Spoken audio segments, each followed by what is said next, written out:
तर राज्यातील शिक्षकांचं आझाद मैदानात आंदोलन सुरू आहे। जुनी पेन्शन योजना सुरू करा अशी मागणी आहे। टीईटी परीक्षा रद्द करा अशा विविध मागण्यांसाठी शिक्षकांचे हे आंदोलन आहे। यावेळी शिक्षकांसोबत संवाद साधत या आंदोलनाचा आढावा घेतलाय आमचे लोकशाही मराठीचे प्रतिनिधी स्वप्नील जाधव यांनी।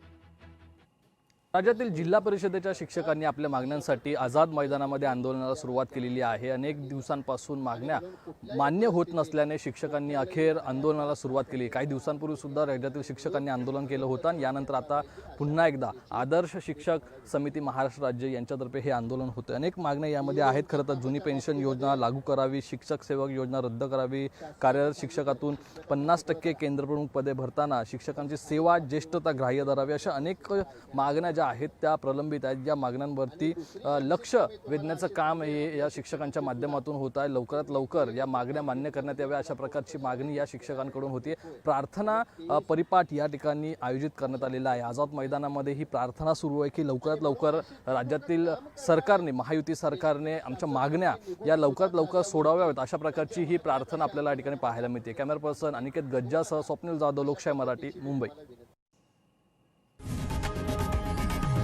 लोकशाही मराठी ऐका, पहा, जागरूक रहा।